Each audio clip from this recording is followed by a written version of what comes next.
What is the most heartbreaking confession you've heard from a family member? My adopted brother feels as though the family doesn't love him. My parents have 5 kids, including my adopted brother, John. John was adopted when his biological parents, who were close friends with our parents, died when he was a few months old. I remember growing up with John normally as any siblings would, and all of our other siblings say the same.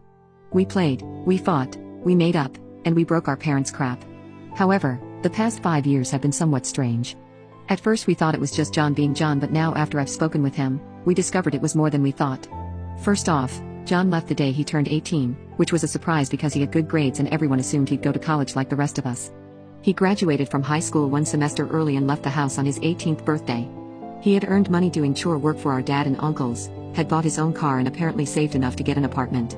It was weird and my parents were sad, but more than that they were proud and happy for him. Dad offered John money to help him start out life on his own, but John refused and said he'd be fine. My parents were insanely proud of John. They're not typically the brag on my kid kind of people, but they were telling everyone how independent, responsible, mature and fearless John was. Now it's important to note that us siblings were always fairly close. I cried the first night John was gone. I wanted my dad to figure out a way to make him come back because I was scared he would die or something. So when the communication was suddenly almost nothing, it was weird and we missed him. Our parents would just say that he was busy working and taking care of himself, and that when he'd settled and figured things out, he'd be back to his normal self. It never happened though, and he also stopped really talking to them. He'd talk to us around birthdays and holidays, but even then it was strange. He would try to meet up with siblings for dinner or drinks on birthdays, always visits our parents very quickly on their birthdays and Mother's or Father's Day, and on Thanksgiving and Christmas, he is in and out. For example, our older brother was the only one there when John was there for our mom's most recent birthday. He said John was very clinical and that it felt more like a soldier was paying respect to a commanding officer than anyone visiting their parents. One thing about this that stood out was that John talked to our mom, dad and brother about a lot going on in his life. Apparently he'd gotten a girlfriend, just got a dog and has a great new job in construction. No one knew any of this, and dad cracked a joke about how they were terrible parents because how could they not know anything about what was going on in one of their kids' lives. After John left, our mom looked sad. When our older brother asked her what was wrong, she said that it felt like John didn't want to be around her and that she missed him. So our older brother started a group chat with everyone but John to ask if any of us had noticed anything wrong with him. We'd all talked about how distant he'd been over the years, but never like this.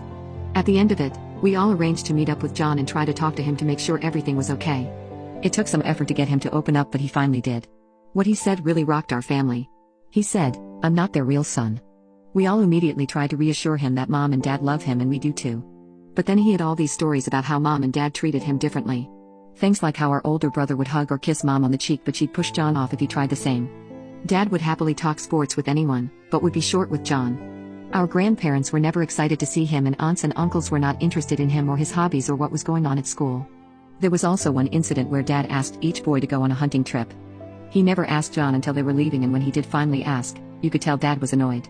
My brothers confirmed this one because they thought it was weird how Dad acted too. They admitted that when John said he was fine with not going, Dad looked happy about it. John also told us how when he would ask for help with school work, Mom and Dad would say they were tired or tell him to ask teachers, but they'd stay up with the rest of us. The most hurtful part for him was when our mom asked him if he had any improper feelings for any of us. You get the idea. There was a lot of stuff, and enough of us witnessed it that we don't think he was misremembering things or making them up. John wasn't bitter or angry about this. He said that he understood that they wouldn't be able to love him the same way they loved us, and that it would be inhuman of me to ask that of them. This broke my heart. He said he refused the money from Dad because he would have felt bad about using it on himself instead of his real children. He said he will always love them, respect them and be grateful for their sacrifices for raising him. However, it was too painful to be around them for too long because he knew they couldn't be what he wanted and that he couldn't be what they wanted. Our oldest sister was impassioned by this and told my parents about it. It was a mess. My mom cried and my dad punched a wall. When I detailed the things John remembered, I began to cry, and it hurt even more because I almost wanted my parents to deny it. I wanted them to be sure they'd never do anything so mean and that maybe John was remembering things wrong. They never denied anything though. When specific instances arose, you could see them turn their heads or eyes away in shame. They'd get up and pace, put their heads down. Never a denial. When I asked them, most times they'd say they didn't realize they were doing something or that they were too careless. They kept saying that there was no excuse for it. I asked my father specifically about the fishing trip he didn't invite John on. He said that when he'd asked the other boys, it just never crossed his mind to go out of his way and ask John.